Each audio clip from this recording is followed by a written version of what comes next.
മാർസലിൻ J Morris എന്നാണ്.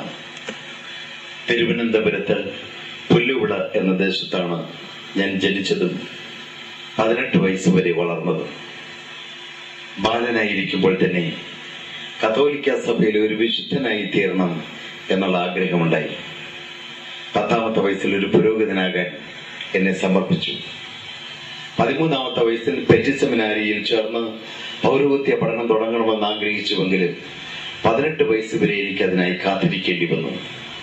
18ാമത്തെ വയസ്സിൽ എറണാകുളത്ത് മഞ്ഞമ്മലുള്ള കർമ്മലീത്ത നിഷ്പാദക 1ാം സഭ OCD എന്ന ചുരുക്കപ്പേരിൽ അറിയപ്പെടുന്ന സന്യാസ സമൂഹത്തിൽ ഞാൻ പ്രവേശിച്ച് 10 വർഷത്തെ കഠിനമായ പരിശീലനത്തെ തുടർന്ന് 1974 ഡിസംബർ മാസം 19ാം തീയതി ദൈവശാസ്ത്രത്തിൽ ബാച്ചിലർ ഓഫ് ഡിവിനിറ്റി ഡിഗ്രി എടുത്ത് ഞാനൊരു പുരോഹിതനായി പട്ടമേറ്റു. പട്ടമേറ്റ എന്നെ കോട്ടയത്തുള്ള ഗുഡ്ഷപ്പേഡ് ആശ്രമത്തിലെ അംഗമായിട്ടാണ് ആദ്യം നിയമിക്കുന്നത്. കോട്ടയത്തെ കോടിമതയിലുള്ള 10ാം പിയൂസിന്റെ ദേവാലയത്തിന്റെ ശുശ്രൂഷകനായിട്ടും കോട്ടയം കഞ്ഞിക്കുഴിയിലുള്ള മദർ തെരേസയുടെ സിസ്റ്റേഴ്സിന്റെ ചാപ്പിളിൽ അവിടെ കുമ്പസാരക്കാരനായിട്ടും എന്നെ നിയമിച്ചു. ആദ്യത്തെ ഞായറാഴ്ചയുള്ള കുർബാന കഴിഞ്ഞപ്പോൾ തന്നെ ഞങ്ങളുടെ പള്ളിയിൽ ഉണ്ടായിരുന്ന ഡെയ്സി എന്ന പേരായ പെൺകുട്ടി പെന്തക്കോസ്തിൽ പോയി എന്നറിഞ്ഞു. കുർബാന കഴിഞ്ഞ ഉടനെ അവളുടെ വീട്ടിലേക്ക് ഞാൻ കടന്നുപോയി. അവളെ എങ്ങനെയെങ്കിലും കത്തോലിക്ക സഭയിലേക്ക് മടക്കിക്കൊണ്ടുവരണമെന്നുള്ള ഉദ്ദേശത്തോടുകൂടി. അവളുടെ ഹൃദയത്തിന്റെ ഒരു മോൾവിന് തകരാറായി സുഖമില്ലാതെ അവൾ വീട്ടിൽ കിടക്കുകയായിരുന്നു. മരുന്നെടുക്കാൻ വിസമ്മതിച്ച അവളെ നിർബന്ധമായി മരുന്ന് കഴിപ്പിക്കാൻ ഞാൻ ശ്രമിച്ചുവെങ്കിലും അവൾ കൂട്ടാക്കാതെ വന്നതുകൊണ്ട് കോട്ടയത്തുള്ള മലയാള മനോരമ ഓഫീസിലേക്ക് ഞാൻ കടന്നുപോയി. ആ വിവരം പത്രത്തിൽ എഴുതണമെന്ന് ഞാൻ ആവശ്യപ്പെട്ടു. അവരോട് ഞാൻ ആവശ്യപ്പെടാനുണ്ടായ കാരണം ആ കാലഘട്ടത്തിലാണ് സൂസൻ മേബിൾ തോമസ് എന്ന പേരോടുകൂടിയ ഒരു പെൺകുട്ടി മരുന്നെടുക്കാതെ മരിച്ചു എന്ന പത്രങ്ങൾ കൊട്ടിഘോഷിച്ചത്. കേരളത്തിനെന്നല്ല ഭാരതത്തിന് തന്നെയും ഒരു കായിക താരമാണ് പെന്തക്കോസ്തുകാരുടെ അന്ധവിശ്വാസം മൂലം മരുന്നെടുക്കാതെ മരിച്ചതെന്ന് അവർ പ്രചരിപ്പിച്ചു. ആ കോലാഹലം കെട്ടടങ്ങിയ പശ്ചാത്തലത്തിലായിരുന്നു ഇപ്പോൾ ഈ കേസ്. അതുകൊണ്ടാണ് ഞാൻ അവരോട് ചെന്ന് പറഞ്ഞത്, പത്രത്തിൽ അവരെ പ്രസിദ്ധീകരിച്ചാൽ സാമൂഹിക സംഘടനകൾ അതിനോട് ശക്തമായിട്ട് പ്രതികരിക്കുമെന്ന്. ആ സമ്മർദ്ദം മൂലമെങ്കിലും അവൾ ചികിത്സയ്ക്ക് വിധേയയാകും എന്നുമാണ് ഞാൻ കരുതിയത്. പക്ഷെ പത്രക്കാർ അതിന് തയ്യാറായില്ല. ഞാൻ തോറ്റു പിന്മാറിയില്ല. കോട്ടയത്തെ തിരുനക്കരയുള്ള പോലീസ് സ്റ്റേഷനിലേക്ക് ഞാൻ കടന്നുപോയി. അവിടെയുള്ള പോലീസ് ഉദ്യോഗസ്ഥന്മാരോട് ഞാൻ പറഞ്ഞു, ഇന്ത്യൻ ശിക്ഷാ നിയമം അനുസരിച്ച് ഒരാൾ ആത്മഹത്യക്ക് തുനിയുന്നത് കുറ്റകരമാണ്. അവരെ അറസ്റ്റ് ചെയ്യാൻ വകുപ്പുണ്ട്. ഇവിടെ ഇതാ ഒരു പെൺകുട്ടി മരണകരമായ രോഗാവസ്ഥയിലായിട്ടും അവൾ ചികിത്സിക്കാൻ വിധേയപ്പെടുന്നില്ല. അതുകൊണ്ട് നിങ്ങൾ അവളെ അറസ്റ്റ് ചെയ്ത് ആശുപത്രിയിൽ ഒന്നാക്കി തന്നാൽ മതി, ചികിത്സിപ്പിക്കുന്ന കാര്യം ഞങ്ങൾ ഏറ്റു. പോലീസുകാർ പറഞ്ഞു, അച്ചോ, ആവശ്യമില്ലാത്ത ഏടാകൂടങ്ങളിലേക്കൊന്നും ഞങ്ങളെ വലിച്ചിഴക്കല്ലേ, മതപരമായ വിഷയമാണത്, അതിൽ ഞങ്ങൾ കൈകടത്തുകയില്ല എന്ന്. എന്നെ കാണുന്ന ശ്രമിക്കുന്ന പ്രിയ സഹോദരി സഹോദരന്മാരെ, എന്റെ പൗരോഹിത്യത്തിന്റെ ആരംഭം മുതൽ ഞാൻ പെന്തക്കോസ്തുകാർക്കെതിരായി ശക്തമായി പോരാടിയ വ്യക്തിയാണ്. 1 വർഷം കൂടി അവിടെ ഞാൻ തുടർന്ന് എന്റെ സന്യാസ സമൂഹത്തിലെ വൈദിക ശ്രേഷ്ഠന്മാർ എന്നെ പഠിക്കുവാൻ വേണ്ടി അയക്കാൻ തീരുമാനിച്ചു. അങ്ങനെ ഞാൻ മനഃശാസ്ത്രം പഠിക്കുവാൻ കടന്നുപോയി. Counselling and transactional analysis specialise ചെയ്തു വന്ന എന്നെ കൊല്ലത്തിനടുത്ത കൊട്ടിയത്തുള്ള സെന്റ് അലോഷ്യസ് മോണസ്ട്രിയിൽ അംഗമായി നിയമിച്ചു. അവിടെ ചുറ്റുമുള്ള കോൺവെന്റുകളിലെ കന്യാസ്ത്രീകൾക്കും കന്യാസ്ത്രീകളായി പഠിക്കാൻ വരുന്ന പെൺകുട്ടികൾക്കും ക്ലാസ് എടുക്കുന്നതിന് വേണ്ടിയാണ് എന്നെ അവിടെ നിയമിച്ചത്. അതോടൊപ്പം തന്നെ കുണ്ടറയ്ക്കടുത്ത കുരിപ്പള്ളി, പെരുമ്പുഴ എന്ന സ്ഥലങ്ങളിലെ ദേവാലയങ്ങളുടെ ശുശ്രൂഷകനായിട്ടും എന്നെ നിയമിച്ചു. ഏകദേശം 1 വർഷത്തോളം ഞാൻ ആ ശുശ്രൂഷയിൽ മുമ്പോട്ട് തുടർന്നുകൊണ്ടുപോയി. എന്റെ ആശ്രമശ്രേഷ്ഠന്മാർ വീണ്ടും എന്നെ പഠിക്കുവാൻ അയക്കാൻ തീരുമാനിച്ചു. അങ്ങനെ മൈസൂർ യൂണിവേഴ്സിറ്റിയിൽ നിന്ന് ആംഗ്ലേയ സാഹിത്യത്തിൽ ബിരുദമെടുക്കുവാൻ എനിക്ക് അവസരമുണ്ടായി. തുടർന്ന് വീണ്ടും എന്നെ പഠിക്കുവാൻ എന്റെ ആശ്രമശ്രേഷ്ഠന്മാർ അയച്ചു.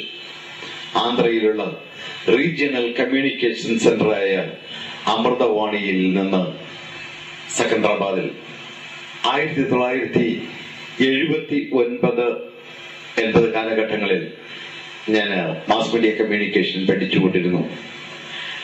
അപ്പോഴാണ് മദർ തെരേസയ്ക്ക് ലോകസമാധാനത്തിലുള്ള നൊബേൽ പ്രൈസ് കിട്ടുന്നത്. മദറിന് സ്വീകരണം നൽകാൻ ഹൈദരാബാദ്, സെക്കന്ദരാബാദിലെ ലയൺസ് ക്ലബ്ബുകൾ തീരുമാനിച്ചു. 3 ദിവസത്തെ വിവിധ പരിപാടികൾ ഈ 2 വലിയ പട്ടണങ്ങളിലായി അവർ ക്രമീകരിച്ചിരുന്നു. ആ സ്വീകരണ ചടങ്ങുകളിൽ പോകുന്ന മദർ തങ്ങളുടെ സിസ്റ്റേഴ്സിന്റെ ആത്മീയ പിതാവെന്ന നിലയിൽ മദറിനോടൊപ്പം കൂടെ പോകുവാൻ എന്നെ ക്ഷണിച്ചു. അങ്ങനെ 3 ദിവസവും മദറിനോടൊപ്പം ഞാൻ യാത്ര ചെയ്യുന്ന വേളയിലും വിശ്രമിക്കുന്ന വേളയിലുമൊക്കെ അനേക കാര്യങ്ങൾ ഞാൻ മദറിനോട് ചോദിച്ചുകൊണ്ടിരുന്നു. അപ്പോഴൊക്കെ അതിൽ നിന്ന് എനിക്ക് മനസ്സിലായ ഒരു കാര്യം, ദൈവവിളി എന്ന് പറഞ്ഞാൽ ഒരിക്കലായിട്ടുള്ള ഒന്നല്ല. അത് അച്ഛനാകുവാനോ കന്യാസ്ത്രീയാകുവാനുള്ള വിളി മാത്രവുമല്ല. കത്തോലിക്ക സഭയിൽ സാധാരണ നമ്മൾ വിശ്വസിക്കുന്നത്, എന്റെ മകന് ദൈവവിളി ഉണ്ടായി, അവൻ സെമിനാരിയിൽ പോയി, അവൻ അച്ഛനായി. എന്റെ മകൾക്ക് ദൈവവിളി കിട്ടി, അവൾ മഠത്തിൽ ചേർന്നു, കന്യാസ്ത്രീയായി. അതോടുകൂടി അവരുടെ ദൈവവിളിയോടെ പൂർത്തിയാകുന്നത്. എന്നാൽ അങ്ങനെ അല്ല മദർ തെരേസയുടെ ജീവിതത്തിൽ നിന്ന് എനിക്ക് മനസ്സിലായത്. ലൊറേറ്റോ കോൺവെന്റിലെ ഒരു അംഗമായി ഇന്ന് ലോകം അറിയപ്പെടുന്ന കാണപ്പെടുന്ന രീതിയിലുള്ള ഡ്രസ്സ് ധരിച്ചല്ല മദർ തെരേസ ഇന്ത്യയിലെ മിഷണറി പ്രവർത്തനം ആരംഭിച്ചത്. എന്നാൽ പിന്നീട് അവർക്ക് ആ സന്യാസ സമൂഹത്തോട് വിട പറയേണ്ടതായിട്ട് വന്നു. ആ യൂണിഫോം അഴിച്ചു വെക്കേണ്ടതായിട്ട് വന്നു. സാധാരണ കൽക്കട്ടയിലുള്ള പാവപ്പെട്ട സ്ത്രീകൾ ഉടുക്കുന്ന സാരി ഉടുത്ത് അവർ തെരുവിലേക്ക് ഇറങ്ങിയപ്പോൾ കത്തോലിക്ക സഭ സന്തോഷപൂർവ്വമല്ല അതിനെ കൈക്കൊണ്ടത്. എന്നാൽ പിന്നീട് ആ പ്രവർത്തനം വളർന്നു വന്നതായപ്പോൾ കത്തോലിക്ക സഭ അതിനെ അംഗീകരിച്ചു. ലോകം മുഴുവൻ പിന്നീട് അത് അംഗീകരിച്ചു. 1979 ലോക സമാധാനത്തിന് നൊബേൽ പ്രൈസും മദറിന് ലഭിച്ചു. അങ്ങനെയാണെങ്കിൽ ഞാൻ ചിന്തിക്കാൻ തുടങ്ങി, ദൈവവിളി ഒരിക്കലായിട്ടുള്ള ഒന്നല്ല. അത് അച്ഛനാകുവാനോ കന്യാസ്ത്രീയാകുവാനുള്ള വിളി മാത്രവുമല്ല. ദൈവം കാലാകാലങ്ങളിലായി തന്റെ മക്കളെ വിളിച്ചുകൊണ്ടിരിക്കുമെന്നും ദൈവത്തിന്റെ സ്വരത്തിനെ കാതുകൂർപ്പിച്ച് ദൈവഹിതം ചെയ്യുവാൻ ഏൽപ്പിച്ചു കൊടുക്കുമ്പോഴൊക്കെയും നാം ദൈവവിളി ഏറ്റെടുക്കുകയാണ് എന്ന ചിന്ത എന്റെ മനസ്സിലേക്ക് കടന്നു വന്നു. അന്ന് മുതൽ ഞാൻ ഇങ്ങനെ പ്രാർത്ഥിക്കാൻ തുടങ്ങി, ദൈവമേ, എനിക്ക് അവിടുത്തെ ഇഷ്ടം മാത്രം നിറവേറ്റിയാൽ മതി. അവിടെ നിന്ന് എങ്ങോട്ട് അയച്ചാലും ഞാൻ അങ്ങോട്ട് പോകാൻ തയ്യാറാണ്. എന്ത് ചെയ്യാൻ ആവശ്യപ്പെട്ടാലും ഞാൻ അത് ചെയ്യാം. എനിക്ക് അവിടുത്തെ ഇഷ്ടം മാത്രം നിറവേറ്റണം. അങ്ങനെ ഞാൻ പ്രാർത്ഥിച്ചു കൊണ്ടിരിക്കുമ്പോൾ ആവർത്തിച്ച് മത്തായിയുടെ സുവിശേഷം 7-ാം അധ്യായത്തിന്റെ 21-ാമത്തെ വാക്യത്തിലൂടെ ദൈവനോട് ഇടപെടുമായിരുന്നു. ആ വാക്യം എങ്ങനെയാണ്?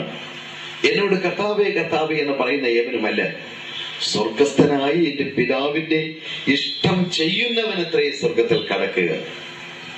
സ്വർഗസ്ഥനായ പിതാവിന്റെ ഇഷ്ടം ചെയ്യുന്നവൻ, കേൾക്കുന്നവനല്ല, വിളിക്കുന്നവനല്ല, ഇഷ്ടം ചെയ്യുന്നവനത്രേ സ്വർഗത്തിൽ പ്രവേശിക്കുക. അപ്പോൾ ഞാൻ ഇങ്ങനെ ചിന്തിച്ചു, ദൈവമേ, അങ്ങനെയാണെങ്കിൽ എനിക്ക് അവിടുത്തെ ഇഷ്ടം മാത്രം നിറവേറ്റിയാൽ മതി. അവിടെ നിന്ന് എങ്ങോട്ട് അയച്ചാലും ഞാൻ അങ്ങോട്ട് പോകാൻ തയ്യാർ. എന്ത് ചെയ്യാൻ ആവശ്യപ്പെട്ടാലും ഞാൻ അത് ചെയ്തു കൊള്ളാം. എനിക്ക് അവിടുത്തെ ഇഷ്ടം മാത്രം നിറവേറ്റണം. കത്തോലിക്ക സഭ വിട്ടുപോകുവാനോ കത്തോലിക്ക സന്യാസം വിട്ടുപോകാനോ ഒന്നുമല്ല അന്ന് ഞാൻ ചിന്തിച്ചതും പ്രാർത്ഥിച്ചതും. പക്ഷെ ഞാൻ ഇങ്ങനെ ആവർത്തിച്ച് പ്രാർത്ഥിച്ചുകൊണ്ടിരിക്കെ ദൈവത്തിന്റെ ആത്മാവ് ശക്തമായിട്ട് എന്നോട് ഇടപെടുമായിരുന്നു. അതാണ് മത്തായിയുടെ സുവിശേഷത്തിലൂടെ നാം കേട്ട ആ വചനം. എന്നോട് കർത്താവേ കർത്താവേ എന്ന് വിളിക്കുന്ന ദൈവനുമല്ല, സ്വർഗസ്ഥനായ എന്റെ പിതാവിന്റെ ഇഷ്ടം ചെയ്യുന്നവനത്രേ സ്വർഗത്തിൽ കടക്കുക. സമൂഹത്തിലായിരുന്നുകൊണ്ട് ഒരു വിശുദ്ധനാകാൻ കൊതിച്ച് അതിനുവേണ്ടി ജീവിക്കുന്ന ഞാൻ സ്വർഗത്തിൽ എങ്ങനെയും പോകുമെന്ന് തന്നെയാണ് മനസ്സിൽ കരുതിയത്. പറഞ്ഞുകൊണ്ടിരുന്നു, എത്ര മണിക്കൂർ എന്നെ കർത്താവേ കർത്താവേ എന്ന് വിളിച്ചാലും നീ പിതാവിന്റെ ഇഷ്ടം ചെയ്യാത്തടത്തോളം കാലം നിനക്ക് സ്വർഗത്തിൽ കടക്കാൻ കഴിയുകയില്ല. ഞങ്ങൾക്ക് ആശ്രമത്തിലാണ് അനേക മണിക്കൂറുകൾ പ്രാർത്ഥനയുണ്ട്. പാതിരാത്രി 12 മണിക്കാണ് ഞങ്ങൾ എഴുന്നേൽക്കുമായിരുന്നു എല്ലാ ദിവസവും പ്രാർത്ഥിക്കാൻ. രാവിലെ 5 മണിക്ക്, ഉച്ചയ്ക്ക് 12 മണിക്ക് ഒരുമിച്ച് പ്രാർത്ഥനയ്ക്കായിട്ട് ഞങ്ങൾ ഒരുമിച്ച് കൂടും. ഉച്ച കഴിഞ്ഞ് 3 മണിക്ക് ഒരുമിച്ച് കൂടും. വൈകുന്നേരം 7 മണിക്ക് ഞങ്ങൾ ഒരുമിച്ച് കൂടും. രാത്രി 9:15 മണിക്ക് വേണ്ടി രാത്രി പ്രാർത്ഥനയ്ക്കായിട്ട് ഒരുമിച്ച് കൂടും. ഇങ്ങനെ വിവിധ സമയങ്ങളിൽ ഞങ്ങൾ ഒരുമിച്ച് കൂടിയുള്ള പ്രാർത്ഥനകളുണ്ട്. അല്ലാതെയും ഞങ്ങൾക്ക് 1-2 പേരായും ഒക്കെയുള്ള തനിച്ചുള്ള പ്രാർത്ഥനകളും വേറെയുമുണ്ട്. ഇങ്ങനെ രാവും പകലും കർത്താവേ കർത്താവേ എന്ന് വിളിച്ചുകൊണ്ടിരുന്ന എന്നോടാണ് ദൈവത്തിന്റെ ആത്മാവ് ഇടപെട്ടത്. എന്നോട് നീ കർത്താവേ കർത്താവേ എന്ന് വിളിച്ചുകൊണ്ടിരുന്നാൽ നീ സ്വർഗത്തിൽ പോകില്ല. സ്വർഗസ്ഥനായ എന്റെ പിതാവിന്റെ ഇഷ്ടം ചെയ്യുന്നവർക്കുള്ളതാണ് സ്വർഗരാജ്യം. Praise the Lord. ഹല്ലേലൂയ. ദൈവത്തിന് മഹത്വം. ഹല്ലേലൂയ.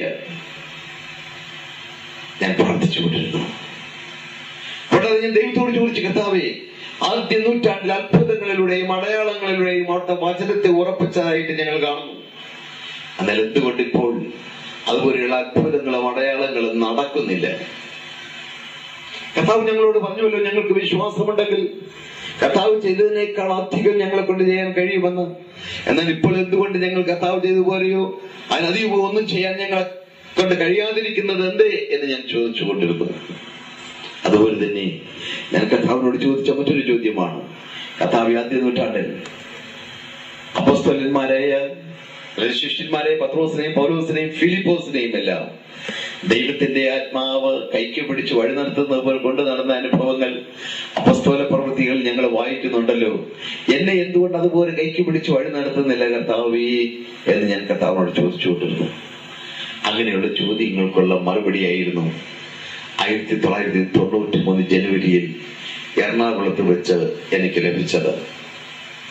ഞാൻ 1983 കാലഘട്ടങ്ങളിൽ എറണാകുളത്ത് കാർമൽ യൂത്ത് സെന്ററിന്റെ ഡയറക്ടറായും എറണാകുളം കാർമൽ തിയേറ്റേഴ്സ് എന്നറിയപ്പെടുന്ന ഒരു ബിബ്ലിക്കൽ പ്രൊഫഷണൽ നാടക ട്രൂപ്പിന്റെ ഡയറക്ടറായും അവര് സന്യാസ സമൂഹത്തിലേക്കും പൗരോഹിത്യത്തിലേക്കും വൈദിക വിദ്യാർത്ഥികളാകാൻ സന്യാസികളാകാൻ താല്പര്യമുള്ള യുവജനങ്ങളായി പ്രോത്സാഹിപ്പിക്കുന്ന പ്രേരിപ്പിക്കുന്ന വൊക്കേഷൻ പ്രൊമോട്ടറായിട്ടും ഒക്കെ സേവനം അനുഷ്ഠിച്ചു കൊണ്ടിരുന്നു. 83 മുതൽ 85 വരെയുള്ള കാലഘട്ടങ്ങളിൽ തിരുവനന്തപുരത്ത് കാര്യവട്ടം യൂണിവേഴ്സിറ്റി ക്യാമ്പസിൽ, കലാ യൂണിവേഴ്സിറ്റി ക്യാമ്പസിൽ നിന്ന് ജേർണലിസത്തിലും കമ്മ്യൂണിക്കേഷനിലും മാസ്റ്റേഴ്സ് ബിരുദം എടുക്കുവാൻ എന്നെ അവിടെ അയച്ചു. അങ്ങനെ ഞാൻ അതിനായി പഠിച്ചുകൊണ്ടിരിക്കുമ്പോൾ അതിനടുത്താണ് കഴക്കൂട്ടം എന്ന സ്ഥലം. അവിടെ എൻ്റെ ഒരു അങ്കിളും കുടുംബവും താമസമുണ്ട്. ഒരു ദിവസം ഞാൻ അവിടെ കടന്നു ചെന്നപ്പോൾ അദ്ദേഹം എന്നോട് പറഞ്ഞു, തന്റെ മൂത്ത മരുമകൾ ഏത് പെന്തക്കോസ്തുകാരുടെ വീടുകളിൽ പ്രാർത്ഥിക്കാൻ പോകുന്നതായി കേട്ടതേ ഉള്ളൂ. വിളിച്ചു ചോദിക്കാൻ പോലും മറപ്പ. ഞങ്ങളുടെ കുടുംബത്തിൽ നിന്നൊരു പെൺകുട്ടി പെന്തക്കോസ്തുകാരുടെ വീടുകളിൽ പ്രാർത്ഥിക്കാൻ പോകുകയും ഒരിക്കലുമില്ല. കാരണം പുരോഹിതന്മാരുടെ ഒരു കുടുംബമാണ്, കന്യാസ്ത്രീകളുടെ ഒരു കുടുംബമാണ്. അതുകൊണ്ട് ഞങ്ങളുടെ കുടുംബത്തിൽ നിന്ന് ആരും തന്നെ പെന്തക്കോസ്തിലേക്ക് പോകുമെന്ന് ഞങ്ങൾക്ക് സങ്കല്പിക്കുവാൻ പോലും കഴിയുമായിരുന്നില്ല. അതുകൊണ്ട് എന്റെ അങ്കിൾ അവളോട് വിളിച്ച് ചോദിച്ചില്ല. ഞങ്ങൾ കുടുംബത്തിൽ പലരും വൈദികരായിട്ടുണ്ടെങ്കിലും സന്യാസ സമൂഹത്തിൽ ബ്രൗൺ ഉടുപ്പൊക്കെ അണിഞ്ഞ സന്യാസ സമൂഹത്തിലെ അംഗമായിട്ട് ഞാൻ മാത്രമേ കുടുംബത്തിൽ നിന്നുണ്ടായിരുന്നുള്ളൂ. അതുകൊണ്ട് ഞാൻ അവളോട് ചോദിച്ചാൽ അവൾ എന്നെ അനുസരിക്കുമെന്നും എന്നോട് കള്ളം പറയുകയില്ല എന്നും ഞാൻ അവളെ ശാസിച്ചാൽ എന്നെ അനുസരിക്കുമെന്നും കണ്ടിട്ടാണ് എന്റെ അങ്കിൾ ഈ വിവരം എന്നോട് പറയുന്നത്. ഞാൻ അവളോട് ചോദിച്ചു, അവൾ എന്നോട് സത്യം പറഞ്ഞു. ഞാൻ പറഞ്ഞു, എന്റെ പിന്നെ ഒരു കാരണവശാലും പെന്തക്കോസ്തുകാരുടെ വീടുകൾ പ്രാർത്ഥിക്കാൻ പോകാൻ പാടില്ല. പെന്തക്കോസ്തുകാരെന്ന് പറഞ്ഞാൽ അന്തിക്രിസ്തുവിന്റെ ആൾക്കാരാണ്. പെന്തക്കോസ്തിന്റെ സഭ എന്ന് പറഞ്ഞാൽ അന്തിക്രിസ്തുവിന്റെ സഭയാണ്. അന്ത്യകാലത്ത് എന്റെ പേരും പറഞ്ഞ് പലരും വരുമെന്ന് വേദപുസ്തകത്തിൽ എഴുതിയിരിക്കുന്നത് ഈ കൂട്ടരെ കുറിച്ചാണ്. അല്ലെങ്കിൽ ഇത്രയും കാലം അവരെവിടെയായിരുന്നു? ഇന്നലെ പെയ്ത മഴയ്ക്ക് ഇന്നുകൂത്ത തകരകളെ പോലെ കുറെ പേര് അവിടെ നിന്ന് ഇവിടെ നിന്നൊക്കെ പൊന്തി വന്നിട്ടുണ്ട്. ഇവർക്ക് എന്തെങ്കിലും അഡ്രസ്സുള്ള കൂട്ടരാണ് ഇവർക്ക് ഇടയിൽ ഇവർക്ക് പാരമ്പര്യമുണ്ടോ? ഇടയിൽ അച്ഛന്മാരോ കന്യാസ്ത്രീകളോ മെത്രാന്മാരോ ആരുമില്ല. എല്ലാം കൂടിയുള്ള കുറെ പാവപ്പെട്ട ഉപദേശിമാർ. ഒരു വേദപുസ്തകത്തിൽ കുറെ വാക്യങ്ങൾ കാണാതെ പഠിച്ചു വയ്ക്കും. ആണുങ്ങൾക്ക് ജോലിക്ക് പോയി കഴിഞ്ഞാൽ സഹോദരിമാരെ കൂട്ടിക്കൊണ്ട് വീടുകൾ തോറും കയറി ഇറങ്ങി നടക്കും. പഠിച്ചു വെച്ചിട്ടുള്ള ഈ വാക്യങ്ങൾ ഒപ്പിച്ചങ്ങ് ചൊല്ലും. ഇത് കേൾക്കുന്ന പാവം വീട്ടിലിരിക്കുന്ന സ്ത്രീകൾ നിങ്ങൾ വിചാരിക്കും, അയ്യോ ഞങ്ങളുടെ പള്ളിയിലെ അച്ഛന്മാർ ഇത്രയും നന്നായിട്ട് വചനം പറയുന്നില്ലല്ലോ എന്ന്. അങ്ങനെ അവർ വചനം കൊണ്ട് നിങ്ങൾ കുടുക്കി ബ്രെയിൻ വാഷ് ചെയ്ത് അവർ നിങ്ങളെ പെന്തക്കോസ്തുകാരാക്കി മാറ്റും. അതുകൊണ്ട് എന്റെ കുഞ്ഞ് ഒരു കാരണവശാലും പെന്തക്കോസ്തുകാരുടെ വീടുകളിൽ പ്രാർത്ഥിക്കാൻ പോകാൻ പാടില്ല. മാത്രമല്ല, ഇവര് മാതാവില്ലാത്ത കൂട്ടര് ഇവര് നമ്മുടെ വീട്ടിൽ കയറ്റാൻ കൊള്ളില്ല. ഇവർക്ക് മാതാവ് മുട്ടത്തോടാണ് പോലും, ഒഴിഞ്ഞ പാത്രമാണ് പോലും. ഇങ്ങനെയൊക്കെ പറയുന്നവരുടെ കൂട്ടത്തിൽ പോയിരുന്ന് പ്രാർത്ഥിക്കാൻ നിനക്ക് എങ്ങനെ കഴിയും? പിന്നെ ഞാൻ എന്റെ മനസ്സുകൊണ്ട് ചിന്തിച്ചു, യഥാർത്ഥ കത്തോലിക്ക പാരമ്പര്യമുള്ള ഒരു കുടുംബത്തിലാണ് ഇവൾ ജനിച്ചു വളർത്തപ്പെട്ടിരുന്നുവെങ്കിൽ ഇവിടെ ഒരിക്കലും പെന്തക്കോസ്തുകാരുടെ വീടുകളിൽ പ്രാർത്ഥിക്കാൻ പോകുമായിരുന്നില്ല. അതുകൊണ്ട് ഞാൻ അവിടെ ശ്വാസിച്ചു. പിന്നീട് ഞാൻ ഡൽഹിയിലേക്ക് കടന്നുപോയി. അന്ന് എന്റെ പഠനം പൂർത്തീകരിച്ചപ്പോൾ തന്നെ ഡൽഹി ആസ്ഥാനമായിട്ട് പ്രവർത്തിച്ചു വരുന്നിരുന്ന ഒരു ഇന്റർനാഷണൽ റിലീജിയസ് ന്യൂസ് ഏജൻസി എന്റെ ആശ്രമ ശ്രേഷ്ഠന്മാരുടെ അനുവാദത്തോടുകൂടി എന്നെ അവർ അങ്ങോട്ട് ക്ഷണിച്ചു. അങ്ങനെ എന്റെ പഠനത്തെ തുടർന്ന് ആ ന്യൂസ് ഏജൻസിയുടെ പബ്ലിക് റിലേഷൻ ഓഫീസറായും ട്രെയിനിങ് ഡിപ്പാർട്ട്മെന്റിന്റെ ചാർജ് വഹിക്കുന്ന വ്യക്തിയായിട്ടും മാറി.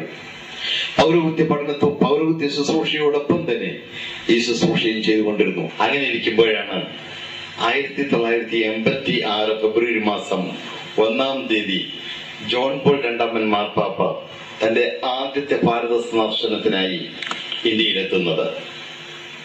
2-ാം തീയതിയിലെ അദ്ദേഹത്തിന്റെ കുർബാന തത്സമയ പ്രക്ഷേപണം ചെയ്യുവാൻ വാറ്റിക്കാൻ റേഡിയോ തീരുമാനിച്ചു. അതിന്റെ റണ്ണിംഗ് കമന്ററി നടത്തുവാൻ അവർ തെരഞ്ഞെടുത്തത് തന്നെയായിരുന്നു. മാർപ്പാപ്പ ബംഗ്ലാദേശ് സന്ദർശിക്കുവാനായിട്ട് കടന്നുപോയപ്പോഴും അത് കവർ ചെയ്യുവാൻ ഇന്ത്യയിൽ നിന്ന് എന്നെയാണ് അയച്ചത്. ഞാൻ എപ്പോഴൊക്കെ യൂറോപ്പിൽ പോയിട്ടുണ്ടോ അപ്പോഴൊക്കെ റോമിൽ നിന്ന് വാറ്റിക്കാൻ റേഡിയോ എന്നെ അങ്ങോട്ട് ക്ഷണിക്കുമായിരുന്നു. എന്നെ അവരെ വാറ്റിക്കാൻ റേഡിയോയ്ക്കായി ഇന്റർവ്യൂ ചെയ്യുകയും ഇംഗ്ലീഷിലും മലയാളത്തിലും എനിക്ക് പ്രഭാഷണം നടത്താൻ അവസരങ്ങൾ ലഭിക്കുകയും ചെയ്തിട്ടുണ്ട്. 1987 കാത്തലിക് ബിഷപ്സ് കോൺഫറൻസ് ഓഫ് ഇന്ത്യയുടെ ഹെഡ്ക്വാർട്ടേഴ്സിന്റെ CBCI സെന്ററിന്റെ മിനിസ്റ്ററായി എന്നെ ഡൽഹിയിൽ അപ്പോയിന്റ് ചെയ്യുന്നത്. 1987 കാത്തലിക് ബിഷപ്സ് കോൺഫറൻസ് ഓഫ് ഇന്ത്യയുടെ ഹെഡ്ക്വാർട്ടേഴ്സിന്റെ CBCI സെന്ററിന്റെ മിനിസ്റ്ററായി എന്നെ ഡൽഹിയിൽ അപ്പോയിന്റ് ചെയ്യുന്നത്. ആ അവസരത്തിൽ 1989 വരെയുള്ള എന്റെ കാലഘട്ടത്തിനിടയ്ക്ക് എനിക്ക് അനേക വ്യക്തിജീവിതങ്ങളുമായി ബന്ധപ്പെടുവാൻ, പ്രത്യേകിച്ച് ഗവൺമെന്റ് തലത്തിലുള്ള, മന്ത്രി തലത്തിലുള്ള, രാഷ്ട്രപതി വരെയുള്ള ആ നിലകളിലുള്ളവരുമായി ബന്ധപ്പെടുവാൻ അവസരങ്ങൾ ലഭിച്ചു. VR വെങ്കിട്ടരാമനെ പ്രസിഡന്റായി തെരഞ്ഞെടുത്തപ്പോൾ CBCI സെന്ററിനെ പ്രതിനിധീകരിച്ച് അദ്ദേഹത്തെ അനുമോദിക്കുവാൻ എനിക്ക് അദ്ദേഹത്തിന്റെ ഭവനത്തിൽ കടന്നു പോകുവാൻ അവസരമുണ്ടായി. അങ്ങനെ അനേക ഉന്നത നിലവാരത്തിലുള്ള ആളുകളുമായി ഞാൻ ഇടപെട്ടിട്ടുണ്ട്. 2 വർഷക്കാലം ആ ശുശ്രൂഷയിലായിരിക്കുമ്പോൾ ഇന്ത്യൻ കാത്തലിക് പ്രസ് അസോസിയേഷന്റെ നാഷണൽ സെക്രട്ടറിയായി എന്നെ തെരഞ്ഞെടുത്തു. Sir news agency, south Asian religious news agency, റോമിലെ വാറ്റിക്കാൻ റേഡിയോയ്ക്കും ഫിലിപ്പീൻസിലെ റേഡിയോ വെരിറ്റാസിനും എല്ലാം വാർത്തകൾ എത്തിച്ചു കൊടുക്കുന്ന ആ വാർത്താ ഏജൻസിയുടെ മാനേജിംഗ് എഡിറ്ററായിട്ട് ഞാൻ നിയമിതനാകുന്നതും അപ്പോഴാണ്. അതോടൊപ്പം തന്നെ എഡിറ്റേഴ്സ് എന്ന് പറയുന്ന ഒരു ഓർഗനൈസേഷൻ സൗത്ത് ഏഷ്യയിലെ കത്തോലിക്ക പ്രസ്സുകളും പ്രസിദ്ധീകരണങ്ങളുമായി ബന്ധപ്പെട്ടവർക്ക് ട്രെയിനിങ് കൊടുക്കാനും ഗവേഷണം നടത്താനും കൺസൾട്ടൻസി ഇൻ പ്രിന്റ് മീഡിയ അങ്ങനെയുള്ള ആ പ്രസ്ഥാനത്തിന്റെ എക്സിക്യൂട്ടീവ് ഡയറക്ടറായി എന്നെ ഡൽഹിയിൽ നിയമിച്ചു. ഇതുമായിട്ടുള്ള ബന്ധത്തിൽ എനിക്ക് അനേക രാജ്യങ്ങളിൽ കടന്നു പോകുവാനുള്ള അവസരങ്ങൾ കൈവന്നിട്ടുണ്ട്. 1989 ജർമ്മനിയിൽ വെച്ച് ഇന്റർനാഷണൽ കാത്തലിക് പ്രസ് അസോസിയേഷന്റെ കൗൺസിൽ മെമ്പറായി ഞാൻ തെരഞ്ഞെടുക്കപ്പെട്ടു. വർഷത്തിൽ തന്നെ 1-ലധികം പ്രാവശ്യം ചിലപ്പോഴൊക്കെ ജർമ്മനിയിലും സ്വിറ്റ്സർലൻഡിലും ലോകത്തിന്റെ വിവിധ രാജ്യങ്ങളിൽ എനിക്ക് കൗൺസിൽ മീറ്റിംഗിനും മറ്റ് പ്രോഗ്രാംസിനുമായി പോകുവാൻ അവസരങ്ങളുണ്ടായി. 1992 സൗത്ത് അമേരിക്കയിലെ ബ്രസീലിൽ വെച്ച് international federation of Catholic news ഏജൻസീസിന്റെ ഗവേണിംഗ് ബോഡി മെമ്പറായി ഞാൻ തെരഞ്ഞെടുക്കപ്പെട്ടു.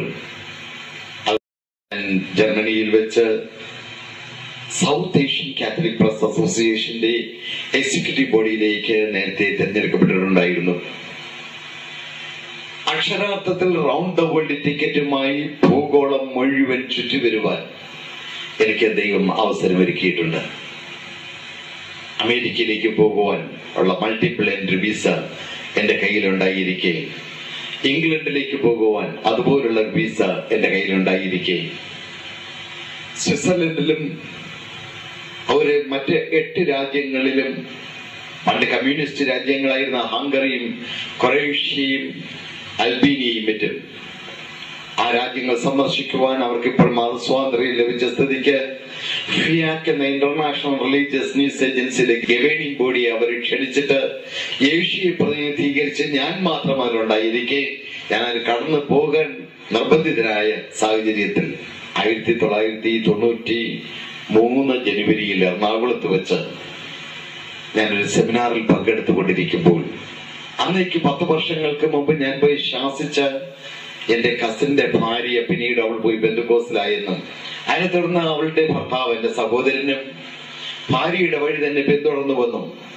അവര് തിരുവനന്തപുരത്ത് നിന്ന് മാറി എറണാകുളത്ത് ജോലിയോടുള്ള ബന്ധത്തിൽ അവിടെ ആയിരിക്കുന്നുവെന്നും അറിഞ്ഞിട്ട് അവിടെ കടന്നു ചെന്ന് ഞാൻ, അതായത് വൈദികർക്കും കന്യാസ്ത്രീകൾക്കും പ്രൊഫഷണൽ എഡിറ്റിങ്ങിനെ കുറിച്ച് ഒരു സെമിനാർ നടത്തുവാൻ എറണാകുളത്ത് കച്ചേരിപ്പടിക്കലുള്ള ആശീർ ഭവനിൽ ഞാൻ കടന്നു ചെന്നപ്പോഴാണ് എന്റെ കസിനും മറ്റും അവിടെ എറണാകുളത്തുള്ള കാര്യം ഞാൻ അറിയുന്നതും അവരുടെ വീട്ടിലേക്ക് ഞാൻ കടന്നുപോയതും.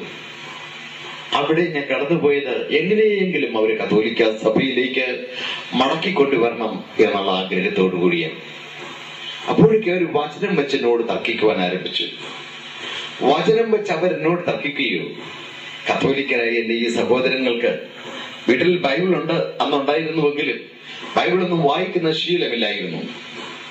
കൊന്തയും അടക്കമാസവും അതുപോലെ മറ്റ് നൊവേന പുസ്തകങ്ങളും പ്രാർത്ഥനകളും പഠിക്കുന്നതല്ലാതെ, അത് വായിക്കുന്നതല്ലാതെ മറ്റ് യാതൊരു വിധമായ പ്രാർത്ഥനാശീലവും അവർക്കില്ലാതിരുന്നത് കൊണ്ട്, പ്രത്യേകിച്ച് ബൈബിളിനെ കുറിച്ച് അവർക്ക് ഒരു ഗ്രാഹ്യവും ഇല്ലാതിരുന്നത് കൊണ്ട് എന്നോട്, അന്ന് ഞാൻ വിചാരിക്കുന്നത് ബാച്ചലർ ഓഫ് ഡിവിനിറ്റി ഡിഗ്രി എടുത്ത എന്നോട്, സന്യാസ വൈദികനായ എന്നോട് ഇതിനെക്കുറിച്ച് ഒരു ഗ്രാഹ്യവുമില്ലാത്ത എന്റെ ഈ സഹോദരൻ, എന്റെ കസിനും കുടുംബവും അവരിനോട് ബൈബിളിൽ നിന്ന് തർക്കിക്കാനും ബൈബിളിനെ കുറിച്ച് ഇവർക്ക് എന്തറിയാം എന്നുള്ള നിലയിൽ അവരോട് ഞാൻ പറഞ്ഞു, ബൈബിൾ മാത്രം തുടണ്ട, അതിനെക്കുറിച്ച് മാത്രം എന്നോട് സംസാരിക്കണ്ട എന്ന് പറഞ്ഞു. എന്നാലും അവർക്ക് പറയുവാനുണ്ടായിരുന്നത് ബൈബിൾ മാത്രം. എനിക്ക് പറയുവാൻ ധാരാളം ഉണ്ടായിരുന്നു. ഞാൻ റോമിൽ പോയതും അനേകവട്ടം റോമിൽ പോയത്, സെന്റ് പീറ്റേഴ്സ് ബസിലിക്കയിൽ ഞാൻ കുർബാന അർപ്പിച്ചത്, അവിടെ കൊളോസിയത്തിൽ പോയത്, അവിടെ കാറ്റക്യൂംസ് ഞാൻ സന്ദർശിച്ചത്, ചരിത്രം ഉറങ്ങിക്കിടക്കുന്ന ഭൂമിയിൽ ഞാൻ കാല് ചവിട്ടിയ ആ കോരിത്തരിപ്പിക്കുന്ന അനുഭവങ്ങളാണ് എനിക്ക് ഇവരുമായി പങ്കുവയ്ക്കാനുണ്ടായിരുന്നത്. പക്ഷേ അവർക്ക് അതൊന്നുമല്ല പ്രാധാന്യം. അവർക്ക് ദൈവവചനമാണ് പ്രാധാന്യം. അവിടെ അവർ ദൈവവചനത്തിൽ എന്നോട് തർക്കിക്കാൻ തുടങ്ങിയെങ്കിലും ഞാൻ അതിനവരെ സമ്മതിക്കാതെ വന്നപ്പോൾ അവരുടെ ജീവിതത്തിലുണ്ടായ അത്ഭുതകരമായ വിടുതലിന്റെ അനുഭവങ്ങൾ അവരിനോട് പങ്കുവയ്ക്കുവാൻ ആരംഭിച്ചു.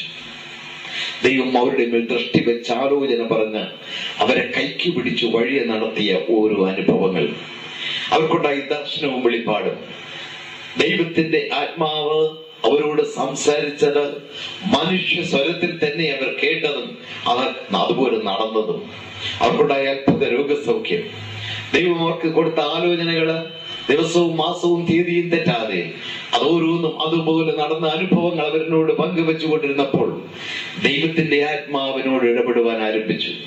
നീ എന്നോട് ചോദിച്ചു കൊണ്ടിരുന്ന ചോദ്യങ്ങൾക്ക് ഉത്തരം എന്റെ സ്വർഗാരോഹണ ശേഷം പോലും എന്റെ ശിഷ്യന്മാരെ പത്രോസിനെയും പൗലോസിനെയും ഫിലിപ്പോസിനെയും എല്ലാം എന്റെ ആത്മാവ് കൈക്ക് പിടിച്ച് വഴി നടത്തിയില്ലേ, നിന്നെ എന്തുകൊണ്ട് അതുപോലെ കൈക്ക് പിടിച്ച് വഴി നടത്തുന്നില്ല എന്ന് നീ ചോദിച്ചു കൊണ്ടിരുന്നില്ലേ? ആ ചോദ്യങ്ങൾക്കുള്ള മറുപടി ഇതാ. നിന്റെ കുടുംബത്തിൽ തന്നെ, നിന്റെ സഹോദരന്റെ ഭവനത്തിൽ തന്നെ നിനക്ക് തെളിവ് തന്ന സ്ഥിതിക്ക് സത്യം വെളിപ്പെട്ട് കിട്ടി. നീ എന്റെ വചനവും എടുത്ത് എന്റെ സാക്ഷിയായി തെരുവിലേക്ക് ഇറങ്ങും. പ്രിയപ്പെട്ടവരെ, 1979 മുതൽ ദൈവഹിതം ചെയ്യുവാനും ദൈവം എന്നെ എങ്ങോട്ട് നയിച്ചാലും അങ്ങോട്ട് പോകുവാനും എന്ത് ചെയ്യാൻ ആവശ്യപ്പെട്ടാലും അത് ചെയ്യുവാനും ഞാൻ സമർപ്പിച്ച് കൊടുത്തിരുന്നു. എങ്കിൽ തന്നെയും ദൈവം വ്യക്തമായും എന്നോട് ഇപ്പോൾ ഇടപെട്ട് കഴിഞ്ഞ് എന്റെ ചോദ്യങ്ങൾക്ക് മറുപടി തന്നു കഴിഞ്ഞിട്ട് ഇറങ്ങുവാൻ പറഞ്ഞപ്പോൾ ഞാൻ ഇറങ്ങുവാൻ തയ്യാറായില്ല. കാരണം ജാനുവരി ഏപ്രിൽ മാസം എനിക്ക് സ്വിറ്റ്സർലൻഡിൽ കൗൺസിൽ മീറ്റിംഗിന് പോകണം. ആ മെയ് മാസം 8 രാജ്യങ്ങൾ സന്ദർശിക്കാനായിട്ട് പോകണം. അതുകൊണ്ട് ഞാൻ കർത്താവിനോട് പറഞ്ഞു, കർത്താവ് ഇതൊക്കെ കഴിഞ്ഞിട്ട് ഞാൻ ഇറങ്ങിക്കൊള്ളാം. ഞാൻ അന്ന് ബോംബെയിലായിരുന്നു, എന്റെ ഓഫീസിന്റെ ബോംബെയിലേക്ക് ഞാൻ മടങ്ങിപ്പോയി. അവിടെ ചെന്നപ്പോൾ എനിക്കൊട്ടും സ്വസ്ഥതയില്ല. രാവും പലും ദൈവത്തിന്റെ ആത്മാവ് എന്നോട് നിരന്തരം ഇങ്ങനെ സംസാരിച്ചു കൊണ്ടിരുന്നു. നീ എന്റെ വചനവും എടുത്തുകൊണ്ട് തെരുവിലേക്ക് ഇറങ്ങൂ, തെരുവിലേക്ക് ഇറങ്ങൂ, തെരുവിലേക്ക് ഇറങ്ങൂ എന്ന് ഗത്യന്തരമില്ലാതെ വന്നപ്പോൾ അസ്വസ്ഥനായി ഞാൻ ദൈവത്തോട് പറഞ്ഞു, കർത്താവേ ഞാൻ ഇറങ്ങാം. പക്ഷേ ലക്ഷക്കണക്കിന് രൂപ കൈകാര്യം ചെയ്തുകൊണ്ടിരിക്കുന്ന ഔദ്യോഗിക തലങ്ങളിലാണ് ഞാൻ ആയിരിക്കുന്നത്. എനിക്കിതെല്ലാം ജസ്റ്റ് ഒന്ന് ഇട്ടെറിഞ്ഞിട്ട് അങ്ങനെ പോകാൻ പറ്റില്ലല്ലോ. അതുകൊണ്ട് ഈ കണക്കുകളെല്ലാം ഓഡിറ്റഡ് സ്റ്റേറ്റ്മെന്റ് ഓഫ് അക്കൗണ്ട് ഏൽപ്പിക്കേണ്ടവരൊക്കെ ഏൽപ്പിച്ചിട്ട് പോകുവാനുള്ള ഒരു സാവകാശമെങ്കിലും നീ എനിക്ക് തരുമെന്ന് ഞാൻ പറഞ്ഞു. പ്രിയപ്പെട്ടവരെ, ഇന്ന് പലരും അങ്ങനെയല്ലേ ചെയ്യുക? ഞാൻ ചെയ്തതുപോലെ, അതായത് സത്യം അറിഞ്ഞു കഴിഞ്ഞിട്ടും പിന്നെയും നമുക്ക് പല ചോദ്യങ്ങൾ ദൈവത്തോടുണ്ട്. സാവകാശം നാം ചോദിക്കാറുണ്ട്, സമയം ചോദിക്കാറുണ്ട്. എന്റെ മകളെ കെട്ടിച്ചയക്കുന്നത് വരെ, എന്റെ മകനൊരു ജോലി ലഭിക്കുന്നത് വരെ. മറ്റേതൊക്കെ അങ്ങനെയല്ല. അവര് സത്യം അറിയാം, പക്ഷെ മരിച്ചാൽ ഇവിടെ കൊണ്ട് നടക്കും, മക്കളെ ആര് വിവാഹം കഴിക്കും? ഇങ്ങനെയൊക്കെയുള്ള ചിന്ത അലട്ടിക്കൊണ്ടിരിക്കുന്ന വ്യക്തി ജീവിതങ്ങൾ നമ്മുടെ ഇടയിലില്ലേ? ഞാനും അതുപോലെ അലട്ടപ്പെട്ട ഒരു വ്യക്തിയായിരുന്നു. അവസാനം ഞാൻ കർത്താവിനോട് പറഞ്ഞു, കർത്താവേ ഞാൻ എല്ലാം വിട്ട് ഇറങ്ങാം, പക്ഷെ ഒരു കാര്യം, ഞാൻ എവിടെ പോയി അന്തി ഉറങ്ങും? ഞാൻ എന്തെടുത്ത് ഭക്ഷിക്കും? ലക്ഷക്കണക്കിന് രൂപ കൈകാര്യം ചെയ്തുകൊണ്ടിരിക്കുന്ന വ്യക്തി, പക്ഷെ അതെന്റേതല്ല. ഔദ്യോഗികമായി ഒരു സന്യാസ വൈദികൻ എന്ന നിലയിൽ, ദാരിദ്ര്യ വ്രതം എടുത്തിട്ടുള്ള വ്യക്തി എന്ന നിലയിൽ, ഒരു പൈസ പോലും സ്വന്തമായി സമ്പാദിക്കാൻ പാടില്ലാത്ത എനിക്ക് ഇതെല്ലാം വിട്ടയച്ച ഒരു പൈസ പോലും കയ്യിലില്ലാതെ ഇറങ്ങേണ്ടി വരും. എന്റെ ആശ്രമ ശ്രേഷ്ഠന്മാരോട് ചോദിച്ചാൽ അവരെന്നെ വിടില്ല. എന്റെ സ്ഥാപനത്തോട് പറഞ്ഞാൽ അവരെന്നെ പോകാൻ അനുവദിക്കില്ല. ഒരു രഹസ്യമായിട്ട് ഞാൻ ഇറങ്ങി പുറപ്പെടണം. ഒരു പൈസ പോലും എന്നാൽ എന്റെ കയ്യിൽ ഉണ്ടാകില്ല. അതുകൊണ്ട് ഞാൻ ദൈവത്തോട് അവസാനമായി ചോദിച്ചു, കർത്താവേ ഞാൻ ഇറങ്ങാം, പക്ഷെ എവിടെ പോയി അന്തി ഉറങ്ങും? എന്തെടുത്ത് ഭക്ഷിക്കും? അമേരിക്കയിലേക്ക് പോകുവാൻ എനിക്ക് മൾട്ടിപ്പിൾ എൻട്രി വിസയുണ്ട്. ഇംഗ്ലണ്ടിലേക്ക് പോകുവാനുള്ള അതുപോലുള്ള വിസയുണ്ട്. സ്വിറ്റ്സർലൻഡിൽ പോകാനുള്ള എല്ലാ കാര്യങ്ങളും ക്രമീകരിക്കപ്പെട്ടു കഴിഞ്ഞു. 8 രാജ്യങ്ങൾ സന്ദർശിക്കാനുള്ള എല്ലാ കാര്യങ്ങളും ക്രമീകരിക്കപ്പെട്ടു കഴിഞ്ഞു. ഇവിടെ എവിടെയെങ്കിലും പോയി എനിക്ക് സെറ്റിൽ ചെയ്യാം. ലക്ഷക്കണക്കിന് രൂപയും എന്റെ കയ്യിലുണ്ടല്ലോ. അതുമായിട്ട് ഞാൻ പോയാലും ആരും അതിന്റെ പിന്നാലെ എന്നെ അന്വേഷിച്ച് വരികയില്ല എന്നെനിക്കറിയാം. എങ്കിലും ഒരു സന്യാസ വൈദികൻ എന്ന നിലയിൽ ഞാൻ അതെല്ലാം വിട്ടയച്ച് ആദ്യത്തെ ഞായറാഴ്ച സ്തോത്രകാഴ്ച ഇടുവാൻ ഒരു പൈസ പോലും കയ്യിലില്ലാത്ത അവസ്ഥയിൽ ഞാൻ ഇറങ്ങി പുറപ്പെടാനിരിക്കുമ്പോഴാണ് ഞാൻ ദൈവത്തോട് ചോദിക്കുന്നത്, ദൈവമേ ഞാൻ എവിടെ പോയി അന്തി ഉറങ്ങും? ഞാൻ എന്തെടുത്ത് ഭക്ഷിക്കും? അതിനെനിക്ക് ദൈവം നൽകിയ മറുപടി എന്താണെന്ന് കേൾക്കണോ? ആകാശത്തിലെ പറവകൾക്ക് കൂടുകളുണ്ട്, കുറുനരികൾക്ക് കുഴികളുണ്ട്, മനുഷ്യപുത്രന്റെ ഭൂമിയിൽ തലചായ്ക്കാൻ ഇടമില്ല. ദൈവത്തിന്റെ ആത്മാവ് വ്യക്തമായി ബൈബിൾ വചനത്തിലൂടെ എന്നോട് ഇടപെട്ടു. ഞാൻ പറഞ്ഞു, കർത്താവേ അങ്ങനെയാണെങ്കിൽ ഇനി പട്ടിണി കിടന്ന് മരിക്കേണ്ടി വന്നാലും സാരമില്ല, കടത്തെണ്ണകളിൽ പോയി ഉറങ്ങേണ്ടി വന്നാലും സാരമില്ല, ഞാനിതാ നിനക്ക് വേണ്ടി ഇറങ്ങി പുറപ്പെടുന്നു. എന്നെ ശ്രമിക്കുന്ന പ്രിയ സഹോദരി സഹോദരന്മാരെ, 12 വർഷം കഴിഞ്ഞു ഞാൻ അങ്ങനെ ഇറങ്ങി പുറപ്പെട്ടിട്ട്. ഇതുവരെ ഒരു ദിവസം പോലും കർത്താവിനെ പട്ടിണി കിട്ടിട്ടില്ല. ഒരു ദിവസം പോലും കർത്താവിനെ കടത്തെണ്ണകളിൽ ഉറക്കിയിട്ടില്ല. മുമ്പേ അവന്റെ രാജ്യവും നീതിയും അന്വേഷിക്കൂ, അതോടുകൂടി ഇവയൊക്കെയും നൽകാമെന്ന് പറഞ്ഞ കർത്താവ് ഭക്ഷണത്തിന് ഭക്ഷണവും പാർപ്പണത്തിന് പാർപ്പണവും വസ്ത്രത്തിന് വസ്ത്രവും നൽകുക മാത്രമല്ല, പിതാവിനോട് ചോദിക്കുന്നവർക്ക് അവിടുത്തെ പരിശുദ്ധാത്മാവിനെ തന്നെ എത്ര അധികമായിട്ടാണ് നൽകുന്നത് എന്ന വചനപ്രകാരം കൃപകളും കൃപാവരങ്ങളിലൂടെയും നടത്തുവാൻ ആരംഭിച്ചു. 1993 ഫെബ്രുവരി മാസം 23-ാം തീയതി എന്റെ ആശ്രമം വിട്ട് പുറത്തേക്ക് വന്നു. എറണാകുളത്തുള്ള എന്റെ സഹോദരന്റെ ഭവനത്തിലേക്കാണ് ഞാൻ കടന്നു വന്നത്. ഞാൻ ഇതിനിടെ ദൈവത്തിന്റെ ആത്മാവ് ശക്തമായിട്ട് എന്നോട് ഇടപെട്ടുകൊണ്ടിരുന്നു. നീ വെള്ളത്തിൽ മുങ്ങി സ്നാനപ്പെടണം. ഞാൻ പറഞ്ഞു, കർത്താവേ അത് മാത്രം എന്നെ കൊണ്ട് പറ്റില്ല. ഞാനൊരു പുരോഹിതനാണ്. ഞാൻ അനേകരെ സ്നാനപ്പെടുത്തിയിട്ടുള്ള വ്യക്തിയാണ്. സ്നാനം ഞാൻ സ്വീകരിച്ചത് ആ സ്നാനം ഒരിക്കലായിട്ട് മതിയല്ലോ. ഒരു കർത്താവ്, ഒരു വിശ്വാസം, ഒരു സ്നാനം എന്നാണല്ലോ ഞാൻ മതി എന്ന് ഞാൻ വാശി പിടിച്ചു തന്നു. കർത്താവ് പറഞ്ഞു, നീ എന്തൊക്കെ ഉപേക്ഷിച്ചിട്ട് വന്നു എന്ന് പറഞ്ഞാലും ശരി, നീ വെള്ളത്തിൽ മുങ്ങി സ്നാനമേൽക്കാത്തിടത്തോളം കാലം നിനക്ക് എന്നോട് കൂടി പങ്കില്ല. ദൈവത്തിന്റെ ആത്മാവ് എന്നോട് ഇടപെട്ടു, പല അളവിൽ ഇടപെട്ടു.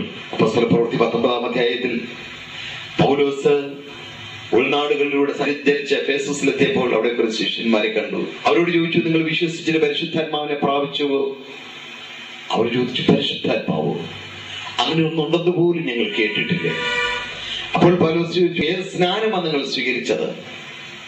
ചിലരെന്ന് പറയാറുണ്ട്, യേശുവിന്റെ നാമത്തിലുള്ള സ്നാനം എന്ന് പറഞ്ഞാൽ യേശുവിന്റെ നാമത്തിൽ തന്നെ സ്നാനം ഏൽക്കണമെന്ന്. എന്നാൽ യേശു പഠിപ്പിച്ചത് വിശ്വസിക്കുന്നവരെ പിതാവിന്റെയും പുത്രന്റെയും പരിശുദ്ധാത്മാവിന്റെയും നാമത്തിൽ സ്നാനം കഴിപ്പിക്കണമെന്ന്. അതുകൊണ്ടാണ് പൗലോസ് എഫേസസിലെ ശിഷ്യന്മാരോട് എടുത്ത് ചോദിക്കുന്നത്, നിങ്ങൾ പിന്നെ ഏത് സ്നാനമാണ് സ്വീകരിച്ചത്? കാരണം ഇവരെ സ്നാനപ്പെട്ടതാണെന്ന് അവർക്ക് പൗലോസിന് അറിയാം. അവർ ശിശുക്കളായിരുന്നപ്പോഴല്ല സ്നാനപ്പെട്ടതെന്നുള്ള കാര്യവും അറിയാം.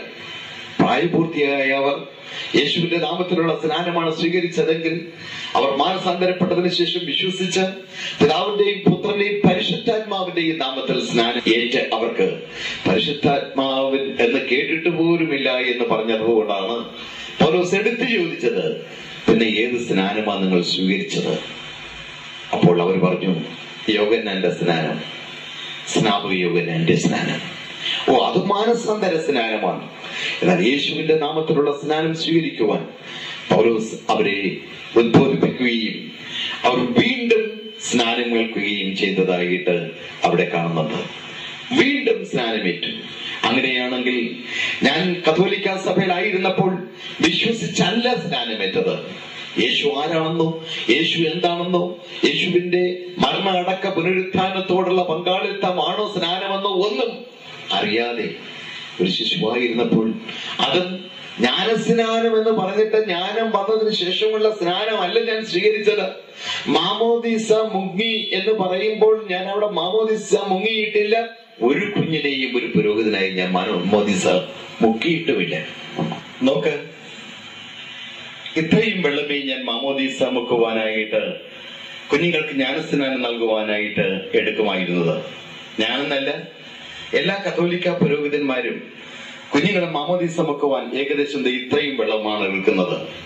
എന്നിട്ട് 3 പ്രാവശ്യം കുഞ്ഞിന്റെ തലയിൽ അല്പം അല്പമായിട്ട് ഈ വെള്ളം ഒഴിച്ചിട്ട് പിതാവിന്റെയും പുത്രന്റെയും പരിശുദ്ധാത്മാവിന്റെയും നാമത്തിൽ നിന്നെ ഞാൻ ജ്ഞാനസ്നാനപ്പെടുത്തുന്നു എന്ന് പറയുകയാണ് പതിവ്. എന്നാൽ പ്രിയപ്പെട്ടവരെ, ഈ ഇത്രയും വെള്ളത്തിൽ ഒരാളെ കുഴിച്ചിടാൻ പറ്റുമോ?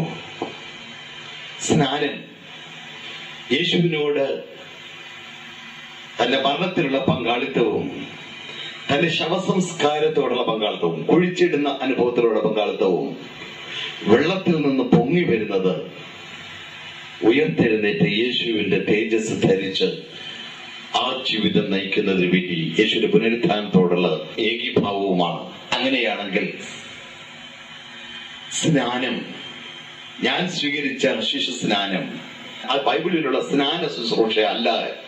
അതുകൊണ്ട് വീണ്ടും സ്നാനം സ്വീകരിക്കുന്നത് വചനപ്രകാരം യഥാർത്ഥത്തിൽ കർത്താവ് ആവശ്യപ്പെട്ടതുപോലെ വിശ്വസിക്കുകയും സ്നാനം സ്വീകരിക്കുകയും ചെയ്തവൻ രക്ഷിക്കപ്പെടും, വിശ്വസിക്കാത്തവൻ ശിക്ഷാവിധിക്ക് വിധേയനാകും എന്നുള്ള കൽപ്പന അനുസരിച്ച്, കർത്താവിന്റെ പഠിപ്പിക്കൽ അനുസരിച്ച് വിശ്വസിച്ച് വെള്ളത്തിൽ മുങ്ങി സ്നാനം സ്വീകരിക്കാൻ ഞാൻ തീരുമാനിച്ചു. അങ്ങനെ 1993 ഫെബ്രുവരി മാസം 27-ാം തീയതി ഞാൻ വെള്ളത്തിൽ മുങ്ങിയുള്ള സ്നാനം സ്വീകരിച്ചു കഴിഞ്ഞപ്പോൾ ഒരു പേടി. കാരണം ഇന്ത്യയിലെ എല്ലാ മെത്രാന്മാരും, അന്ന് ജീവനോടുകൂടിയിരുന്ന എല്ലാ കത്തോലിക്ക മെത്രാന്മാരും എന്നെ അറിയും. CBCI സെന്ററിന്റെ മിനിസ്റ്ററായി ഞാൻ 2 വർഷക്കാലം സേവനം അനുഷ്ഠിച്ചിരുന്നത് കൊണ്ട് റോമിലെ വെറ്റിക്കൻ രീതിയിലുള്ളവർ പ്രത്യേകിച്ചും എന്നെ അറിയും. ഞാൻ 1 പ്രാവശ്യം അവിടെ കടന്നുപോയി.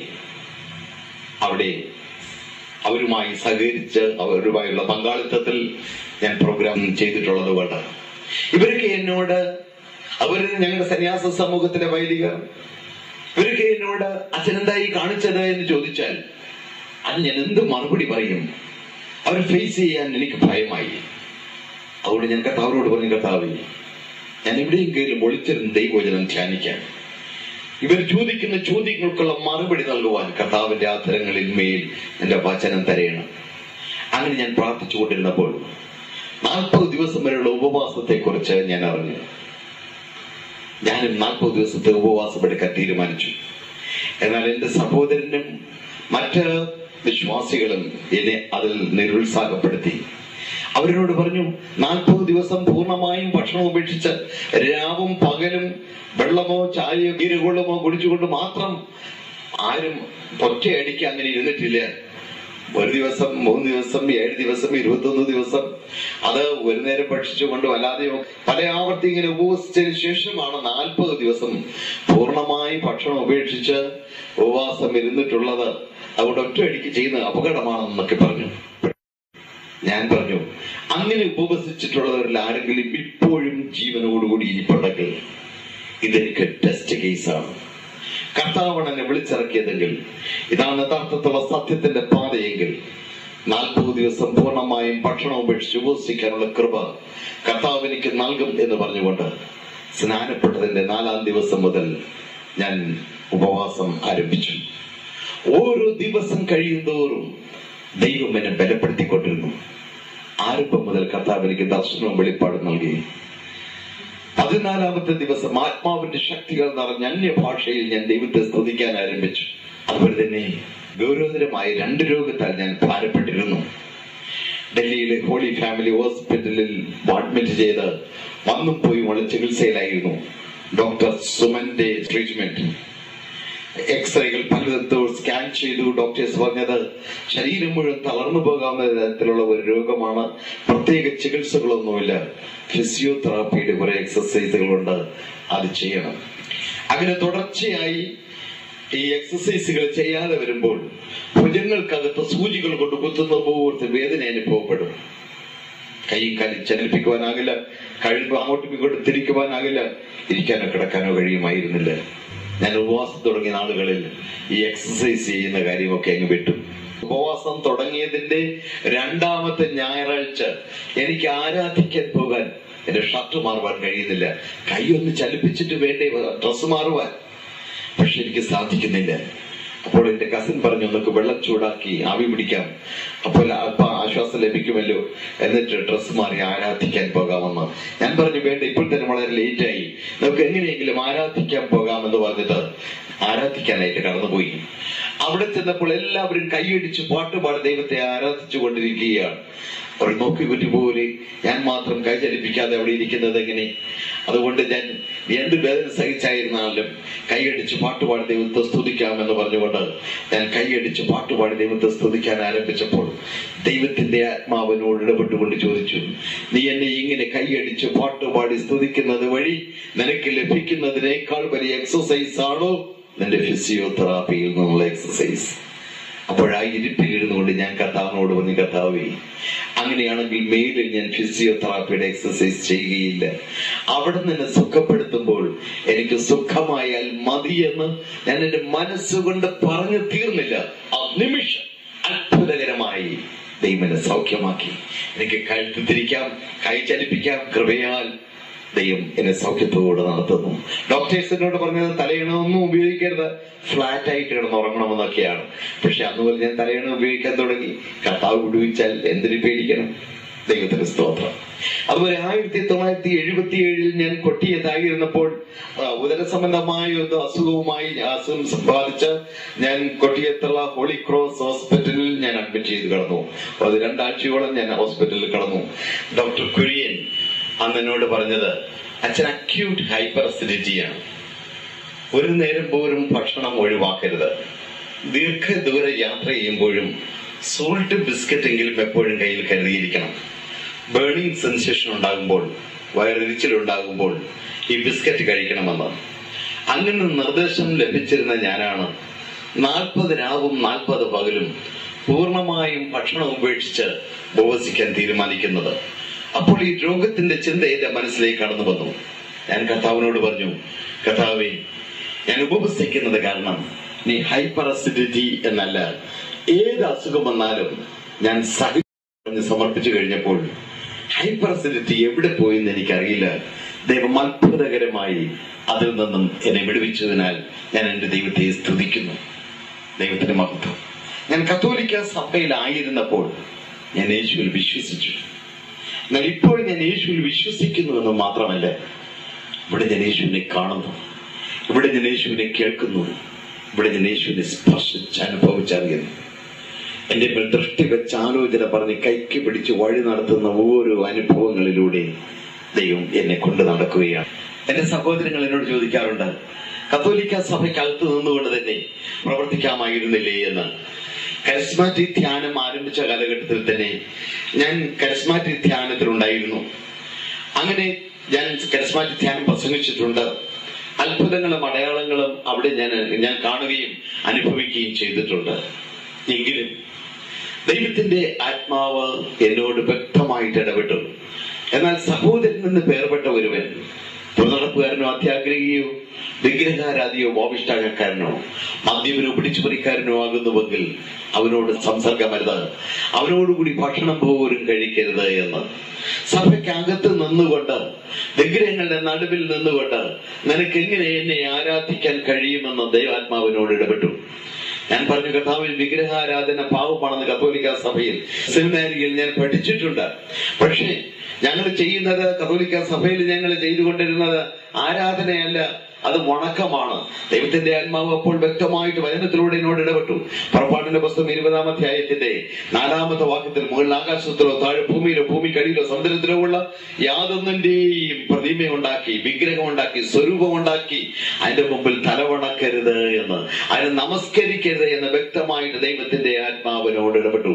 അതുപോലെ തന്നെ ദൈവത്തിന്റെ ആത്മാവ് പിന്നെ എന്നോട് പറഞ്ഞത്, മദ്യപാനികളുമായി സംസർഗമരുത്, അവരുടെ കൂടെ ഇരുന്ന് ഭക്ഷണം പോലും കഴിക്കരുത് എന്ന് പറഞ്ഞിരിക്കുമ്പോൾ എന്റെ മരണത്തിന്റെ ഓർമ്മയ്ക്കായി, എന്റെ ശരീരം നുറുക്കപ്പെട്ടതിന്റെ, എന്റെ രക്തം ചൊരിഞ്ഞതിന്റെ ഓർമ്മയ്ക്കായി പങ്കിട്ട് അനുഭവിക്കുവാൻ തന്ന ആ തിരുവത്താഴം നീ മദ്യപിക്കുന്നവരുമായി പങ്കുവയ്ക്കുന്നില്ലേ? ദൈവത്തിന്റെ ആത്മാവ് ചോദിച്ചു.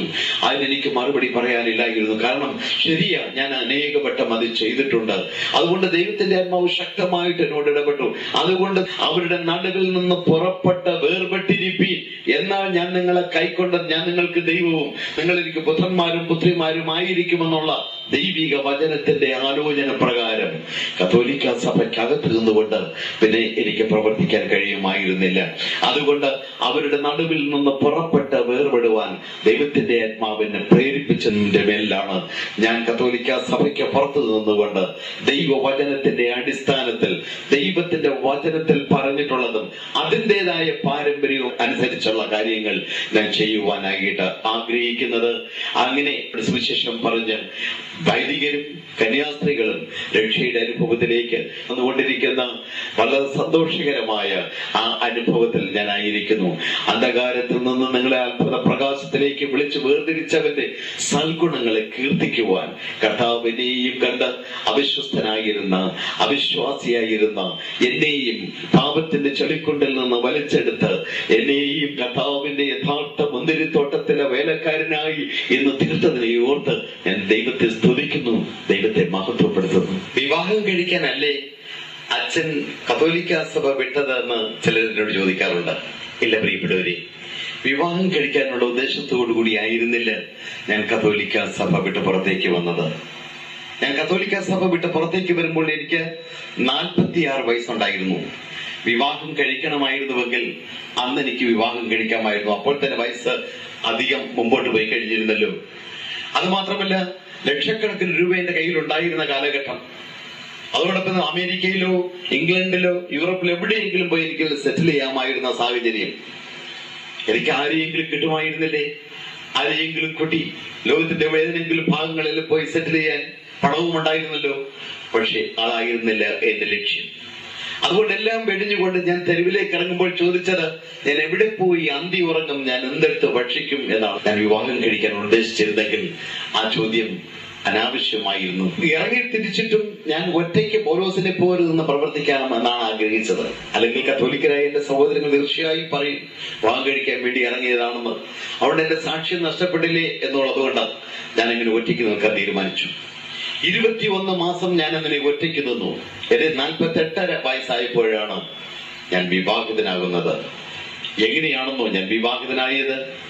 വ്യക്തമായി ദൈവത്തിന്റെ ആത്മാവിനോട് ഇടപെട്ടു. ഒറ്റയ്ക്കല്ല, കുടുംബമായിട്ട് തന്നെ ഞാൻ എന്റെ ശുശ്രൂഷയ്ക്കായി കണ്ടിരിക്കുന്നു. നീ വിവാഹം കഴിക്കാൻ പോകുന്ന സ്ത്രീ ഒറ്റയ്ക്ക് വിശ്വാസത്തിൽ ഇറങ്ങിയ ഒരു വ്യക്തിയായിരിക്കും. കുടുംബത്തിൽ നിന്ന് അനേക പീഡനങ്ങൾ അനുഭവിച്ച ഒരു വ്യക്തിയായിരിക്കും. വിവാഹം കഴിക്കുന്നത് വഴി നീ ആ കുടുംബത്തിന്റെ ഉത്തരവാദിത്വം ഏറ്റെടുക്കേണ്ടി വരും. നിനക്ക് ഞാൻ ഒരു ഭവനവും ഒരു കോമ്പൗണ്ടും നൽകും. നിന്നെ ഞാൻ വിദേശത്ത് അയക്കും. നീ മടങ്ങി വരുമ്പോൾ 3 പേർ ഒരേ ആലോചനയുമായി നിന്നെ സമീപിക്കും. അതാണ് അടയാളമായി കർത്താവ് എനിക്ക് നൽകിയത്.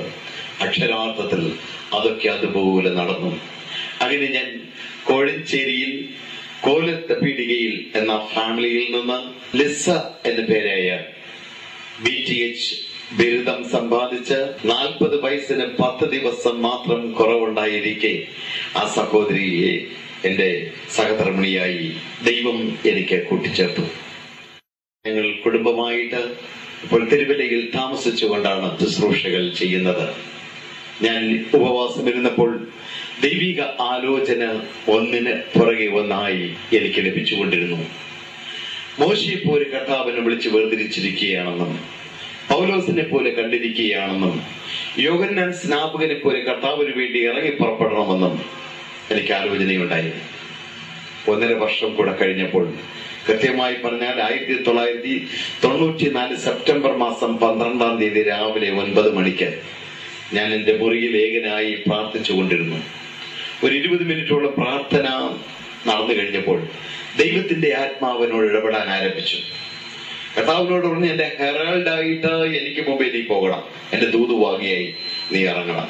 ഞാൻ പറഞ്ഞു, കർത്താവേ ഞാൻ ഇറങ്ങിയിരിക്കുകയാണല്ലോ എന്ന് പറഞ്ഞു. വീണ്ടും പ്രാർത്ഥന തുടർന്നു. കുറെ കഴിഞ്ഞപ്പോൾ കർത്താവിനോട് പറഞ്ഞു, എന്റെ പൈലറ്റ് കാറായിട്ട് എനിക്ക് മുമ്പേ നീ പോകണം. ഞാൻ പറഞ്ഞു, കർത്താവേ ഞാൻ എന്തിനും തയ്യാർ. വീണ്ടും പ്രാർത്ഥന തുടർന്നു. കുറെ കഴിഞ്ഞപ്പോൾ കർത്താവിനോട് പറഞ്ഞു, യോഹന്നാൻ സ്നാപകനെ പോലെ എനിക്ക് വേണ്ടി നീ ഇറങ്ങിത്തിരിക്കണം. അപ്പോൾ ഞാൻ കർത്താവിനോട് ചോദിച്ചു, കർത്താവേ യോഹന്നാൻ സ്നാപകനെ പോലെ നിനക്ക് വേണ്ടി ഇറങ്ങിത്തിരിക്കണമെന്ന് ഇപ്പോൾ പലവട്ടമായല്ലോ അവിടുന്ന് പറയുന്നത്. കർത്താവ് എന്താ ഇതിലൂടെ ഉദ്ദേശിക്കുന്നത്? അപ്പോൾ കർത്താവിനോട് പറഞ്ഞു, എന്റെ 1ാമത്തെ വരവിന് വഴിയൊരുക്കുവാൻ യോഹന്നാൻ സ്നാപകൻ വന്നതുപോലെ എന്റെ 2ാമത്തെ വരവിന് വഴിയൊരുക്കുവാൻ നീ എനിക്ക് വേണ്ടി ഇറങ്ങി പുറപ്പെടണം. ഞാൻ കർത്താവിനോട് ചോദിച്ചു, കർത്താവ് ഞാനിത് എങ്ങനെയാ ചെയ്യേണ്ടത്? കർത്താവ് എനിക്കൊരു ദർശനം നൽകി. ആ ദർശന പ്രകാരം ഡിവൈൻ കമ്മ്യൂണിക്കേഷൻ മൾട്ടിമീഡിയ നെറ്റ്വർക്ക് എന്ന് രജിസ്റ്റർ ചെയ്ത ഒരു പ്രവർത്തനം ഞാൻ തിരുവല്ല കേന്ദ്രമായി ആരംഭിച്ചു. 2001 ഓഗസ്റ്റ് മാസം 15-ാം തീയതി ഭാരതത്തിന് മോചനം ലഭിച്ച ദിവസം മോചന യാത്ര എന്ന പേരിൽ കർത്താവിൽ സകലരെയും മോചിപ്പിക്കുവാനുള്ള ആഗ്രഹത്തോടുകൂടി ആ ഒരു ഔട്ട്റീച്ച് പ്രോഗ്രാം ഞങ്ങൾ ആരംഭിച്ചു. അത് ഭൂമിയുടെ അറ്റത്തോളം പോയി സകലരോടും സുവിശേഷം അറിയിച്ച് അവരെ ക്രിസ്തുവിന്റെ ശിഷ്യരാക്കി തീർക്കണം എന്നുള്ള കർത്താവിന്റെ കൽപ്പന പ്രകാരം സ്നേഹത്തിൽ അധിഷ്ഠിതമായ ശിഷ്യന്മാരെ വാർത്തെടുക്കുവാനുള്ള ശുശ്രൂഷയാണ്. തെരുവുകളിലും തെരുക്കോണുകളിലും നിന്ന് ദൈവവചനം ഘോഷിക്കുക. അതിന് വിവിധ മാധ്യമങ്ങൾ ഞങ്ങൾ ഉപയോഗിക്കുന്നുണ്ട്. പാട്ടുകളും തെരുവ് നാടകങ്ങളും അതുപോലെ വിവിധങ്ങളായ മാധ്യമങ്ങളിലൂടെ ആ ശുശ്രൂഷ ഞങ്ങൾ ചെയ്തു പോരുന്നു. അങ്ങനെ രക്ഷയുടെ അനുഭവത്തിലേക്ക് കടന്നു വരുന്നവരെ സ്നേഹ ശിഷ്യന്മാരായി കർത്താവ് താൻ സ്നേഹിച്ചതുപോലെ തമ്മിൽ സ്നേഹിച്ചുകൊണ്ട് നാം യേശുവിന്റെ ശിഷ്യന്മാരാണെന്ന് വെളിപ്പെടുത്തുന്ന, സാക്ഷ്യം വഹിക്കുന്ന സ്നേഹത്തിന്റെ ശുശ്രൂഷ, സ്നേഹത്തിന്റെ കൂട്ടായ്മ ആചരിക്കുന്ന ശിഷ്യന്മാരുടെ കൂട്ടങ്ങൾ ഉണ്ടാകണമെന്ന ആഗ്രഹത്തോടെ തുടങ്ങിയതാണ് ഈ മോചനയാത്ര പ്രോഗ്രാം. അതിങ്ങനെ ഞങ്ങൾക്ക് എറണാകുളത്ത് ഒരു കൂട്ടായ്മ ഇപ്പോഴുണ്ട്. മറ്റു പല സ്ഥലങ്ങളിലും അത് തുടങ്ങുവാൻ ആരംഭം കുറിച്ചു കഴിഞ്ഞു. അത് തുടങ്ങുവാനുള്ള ആ പ്രാരംഭ നടപടികൾ ആയി കഴിഞ്ഞു. പല സ്ഥലങ്ങളിലും ലോകത്തിന്റെ അറ്റത്തോളം പോയി യേശുവിന് സ്നേഹത്തിന്റെ ശിഷ്യന്മാർ, സ്നേഹത്തിലധിഷ്ഠിതമായ ശിഷ്യന്മാരുണ്ടാക്കുകയാണ് അതിലൂടെയുള്ള ഞങ്ങളുടെ ലക്ഷ്യം. ഒരു ടീം അതിനായി പ്രവർത്തിക്കുന്നുണ്ട്. അതോടൊപ്പം തന്നെ ഞങ്ങൾക്ക് ഡിവൈൻ റീഹാബിലിറ്റേഷൻ സെന്റർ എന്ന ഒരു പ്രവർത്തനമുണ്ട്. ഞങ്ങള് ട്രെയിനിലും ബസ്സിലും ഒക്കെ യാത്ര ചെയ്യുമ്പോൾ ഫിലിപ്പ് സർവീസ് എന്ന പേരിൽ മറ്റൊരു ശുശ്രൂഷ ചെയ്യുന്നുണ്ട്. അതായത് ഷണ്ണൻ രഥത്തിലിരുന്നു കൊണ്ട് ഫിലിപ്പോസിൽ നിന്ന് സുവിശേഷം കേട്ടതുപോലെ ഞങ്ങളുടെ സഹയാത്രികർ ഞങ്ങളിൽ നിന്ന് സുവിശേഷം കേൾക്കുന്ന ഒരു ശുശ്രൂഷയാണ് ഫിലിപ്പോസ് കണ്ണന് നൽകിയ സർവീസ്. ആ നിലയിൽ ഞങ്ങൾ ഫിലിപ്പ് സർവീസ് എന്നൊരു പ്രവർത്തനം ആരംഭിച്ചിട്ടുണ്ട്. അങ്ങനെ ട്രെയിനിൽ നിന്നും മറ്റും വരുന്ന ആ വ്യക്തി ജീവിതങ്ങളെ, അനാഥരായിട്ടുള്ളവരെ, ആലംബഹീനരായിട്ടുള്ളവരെ, ആരും പോരുമില്ലാത്തവരെ ഒക്കെ ഞങ്ങളെ കളക്ട് ചെയ്ത് കർത്താവിൽ അവരെ രൂപപ്പെടുത്തി എടുക്കുന്ന റീഹാബിലിറ്റേഷൻ സെന്ററായിട്ട് പ്രവർത്തിക്കുന്നു. ഡിവൈൻ ഹീലിംഗ് സർവീസ് എന്ന മറ്റൊരു ശുശ്രൂഷ ഞങ്ങൾ നടത്തുന്നുണ്ട്. കൗൺസിലിങ്ങിനായിട്ട് കടന്നു വരുന്ന വ്യക്തി ജീവിതങ്ങളെയും അതുപോലെ തന്നെ രോഗികളാൽ ഭാരപ്പെടുന്നവർ, ആന്തരികമായ സൗഖ്യം ആവശ്യമുള്ളവർ, അവർക്കെല്ലാം വേണ്ടി ഞങ്ങൾ ഉപവസിച്ച് എല്ലാ ചൊവ്വാഴ്ചയും ഞങ്ങൾ രാത്രി വരെ ഞങ്ങൾ ഉപവാസത്തോടുകൂടി പ്രാർത്ഥനയിൽ സമയം ചെലവഴിക്കുന്നു. കൗൺസിലിങ്ങിന് വരുന്നവരുടെ വിഷയങ്ങൾക്ക് വേണ്ടിയും മറ്റുമുള്ള ഒരു ഉപവാസ പ്രാർത്ഥനയാണത്. അതെല്ലാ ചൊവ്വാഴ്ചയും ഞങ്ങൾ നടത്തുന്നുണ്ട്. അതുപോലെ തന്നെ ഞങ്ങൾക്ക് പവർ സ്റ്റേഷൻ എന്ന് പറഞ്ഞ divine power station, make disciples എന്നാണല്ലോ കർത്താവ് പറഞ്ഞത്. ഇറ്റ്സ് എ പ്രൊഡക്ഷൻ, അതിന്റെ ഉത്പാദനമാണ്. ആത്മാക്കളെ ഉണ്ടാക്കുക, ശിഷ്യന്മാരെ ഉണ്ടാക്കണമെങ്കിൽ ഉത്പാദനത്തിന് പവറിന്റെ ആവശ്യമുണ്ട്, വിദ്യുച്ഛക്തിയുടെ ആവശ്യമുണ്ട്, ശക്തിയുടെ ആവശ്യമുണ്ട്.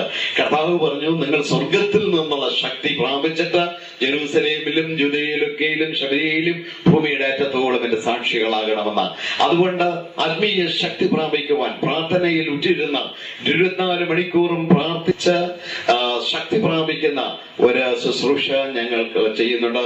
പ്രാർത്ഥനാ സഹായികളെ ഞങ്ങൾ അതിനായി ആരാഞ്ഞുകൊണ്ടിരിക്കുന്നു, ശേഖരിച്ചു കൊണ്ടിരിക്കുകയാണ്. ഒരു മിനിറ്റെങ്കിലും ഞങ്ങളുടെ പ്രവർത്തനങ്ങൾക്കായി പ്രാർത്ഥിക്കുന്നവരുടെ ഒരു ലിസ്റ്റ് തന്നെ ഞങ്ങൾ തയ്യാറാക്കുന്നുണ്ട്. അങ്ങനെ അവരുമായിട്ട് ബന്ധപ്പെടുവാൻ നമ്മൾ തമ്മിൽ എന്ന പേരിൽ ഒരു വാർത്താ പത്രിക ഞങ്ങൾ പുറപ്പെടുവിച്ചു. ഞങ്ങളുടെ ഈ വിവിധ പ്രവർത്തനങ്ങൾ, മണ്ഡലങ്ങൾ, film ministry, audio video cassette CD മിനിസ്ട്രികൾ, ഡിവൈൻ പബ്ലിക്കേഷൻസ്, ഞാൻ എഴുതിയ പുസ്തകങ്ങളും മറ്റ് ഗ്രന്ഥങ്ങളും ഒക്കെ പബ്ലിഷ് ചെയ്യാനും സെയിൽ നടത്തുവാനായിട്ടൊരു ബുക്ക് സ്റ്റോൾ ഞങ്ങൾക്ക് കോഴഞ്ചേരിയിൽ പ്രവർത്തിക്കുന്നുണ്ട് ഡിവൈൻ പബ്ലിക്കേഷൻസിന്റെ പേരില്. അതുപോലെ തുണ എന്ന പേരില് ഞങ്ങളൊരു മാരേജ് ഇൻഫർമേഷൻ സർവീസ് നടത്തുന്നുണ്ട്. അത് ചിരകാലമായിട്ടുള്ള എന്റെ ആഗ്രഹമാണ്. വിവാഹപ്രായം കഴിഞ്ഞിട്ട് വിവാഹം നടക്കാതെ നിൽക്കുന്ന പാവപ്പെട്ട പെൺകുട്ടികൾക്ക് അവർക്ക് തക്ക തുണകളെ കണ്ടുപിടിക്കാൻ, പാവപ്പെട്ട പെൺകുട്ടികളെ നല്ല സാമ്പത്തികമായിട്ടുള്ളവർക്കും തക്ക തുണകളെ കണ്ടുപിടിക്കുവാൻ അവർക്ക് ബുദ്ധിമുട്ടുള്ള സാഹചര്യങ്ങളിൽ അവിടെ ഇൻഫർമേഷൻസ്, വിവരങ്ങളൊക്കെ ഗ്യാദർ ചെയ്തിട്ട് അത് ശേഖരിച്ചിട്ട് ആവശ്യമുള്ളവർക്ക് എത്തിച്ചു കൊടുക്കുന്ന ഒരു ശുശ്രൂഷ ഞങ്ങൾ ചെയ്യുന്നുണ്ട്. അതിന്റെ ഓഫീസും കോഴഞ്ചേരിയിലാണ്. അങ്ങനെ വിവിധങ്ങളായ ശുശ്രൂഷകളുമായി ഞങ്ങൾ മുമ്പോട്ട് പോകുന്നു. ദൈവത്തിന് മഹത്വം. ഈ ശുശ്രൂഷകളിലെല്ലാം ഞങ്ങൾക്ക് നിങ്ങളുടെ പങ്കാളിത്തം ആവശ്യമാണ്, പ്രാർത്ഥന പങ്കാളിത്തം ആവശ്യമാണ്. ഒരു മനുഷ്യരോടും ഒരു പൈസ ഞങ്ങൾ ഇങ്ങനെയുള്ള പ്രവർത്തനങ്ങളുണ്ട്, നിങ്ങൾ ഞങ്ങളെ സഹായിക്കണമേ എന്ന് പറഞ്ഞ്, ഞങ്ങളുടെ ഇന്ന പ്രവർത്തനങ്ങൾക്ക് നിങ്ങൾ സ്പോൺസർ ചെയ്യണമേ എന്ന് പറഞ്ഞ് ഒരു മനുഷ്യരോടും ഇതുവരെ ഒരു പൈസയും ഞങ്ങൾ ചോദിച്ചിട്ടില്ല. ഞങ്ങൾ ഇന്നേലിന് ചോദിക്കുകയില്ല എന്നാണ് ദൈവത്തോട് എടുത്തിരിക്കുന്ന തീരുമാനം. എന്നാൽ ഈ പ്രവർത്തനങ്ങളൊക്കെ എങ്ങനെ നടക്കും എന്ന ഒരു വിഷയം നിങ്ങൾ ചിന്തിക്കുന്നുണ്ടാകും. ആ പ്രവർത്തനങ്ങൾ പൗലോസ് കൂടാരപ്പണി ചെയ്തതുപോലെ ഞാൻ ജേർണലിസം പഠിച്ചു, ഞാൻ കമ്മ്യൂണിക്കേഷൻ പഠിച്ചു. അതുകൊണ്ട് ഞാൻ എഴുതിയും ക്ലാസ് എടുത്തും കമ്മീഷനും അല്ല മറ്റു ഉപവാസ പ്രാർത്ഥനകൾക്കും ഏതെല്ലാം വിധങ്ങളിൽ എനിക്ക് ശുശ്രൂഷകൾ ലഭിക്കുന്നു. ആ ശുശ്രൂഷകളിലൂടെ ലഭിക്കുന്ന വരുമാനം കൊണ്ടാണ് ഈ കാര്യങ്ങളൊക്കെ ഞാൻ ചെയ്തു പോകുന്നത്. താല്പര്യമുള്ളവര്, ഹൃദയകാംക്ഷികള് ഈ പ്രവർത്തനങ്ങളെ കണ്ടിട്ട് അത് വാസ്തവമായും അത് ആത്മാർത്ഥമായിട്ടുള്ള പ്രവർത്തനമാണെന്ന് നമുക്ക് ബോധ്യമായി ആരെങ്കിലും എന്തെങ്കിലും ഞങ്ങളെ സഹായിച്ചാൽ ഞങ്ങളത് സ്വീകരിക്കും. പക്ഷെ ഒരു മനുഷ്യരോടും ഞങ്ങളെ സഹായിക്കണമേ എന്ന് പറഞ്ഞ് ചോദിക്കില്ല. ദൈവത്തോട് ഞങ്ങൾ ചോദിക്കുന്നു. ദൈവമാണ് ഈ പ്രവർത്തനം ഞങ്ങളെ ഏൽപ്പിച്ചതെങ്കിൽ ദൈവം തന്നെ ഇത് നടത്തിത്തരണം. അതിന് ദൈവത്തിന്റെ ആത്മാവ് ജനങ്ങളുടെ ഹൃദയങ്ങളിൽ പ്രേരണ നൽകി അവരിലൂടെ ദൈവം ഞങ്ങളെ സഹായിക്കുമെന്ന് ഞങ്ങൾക്ക് ഉറപ്പുണ്ട്. അങ്ങനെ തുടർന്നുള്ള ശുശ്രൂഷകളിൽ ദൈവത്തിന്റെ സാന്നിധ്യം ഞങ്ങൾ പ്രതീക്ഷിക്കുന്നു. നിങ്ങളുടെ സഹായ സഹകരണങ്ങൾ ഞങ്ങൾ പ്രതീക്ഷിക്കുന്നു. എന്നാൽ അതിനേക്കാൾ ഉപരിയായി ഞാൻ അറിഞ്ഞ സന്തോഷം, ഞാൻ കണ്ടുമുട്ടിയ യേശു, ഞാൻ അനുഭവിക്കുന്ന സമാധാനം, ആ പ്രത്യാശ നിങ്ങൾക്കും ഉണ്ടാകണം എന്നുള്ളതാണ് എന്റെ പ്രാർത്ഥന, അതാണ് എന്റെ ആഗ്രഹം. അത് ദൈവം ഈ ശുശ്രൂഷകളിലൂടെ അത് ചെയ്തെടുക്കട്ടെ എന്ന് ഞാൻ പ്രാർത്ഥിക്കുന്നു.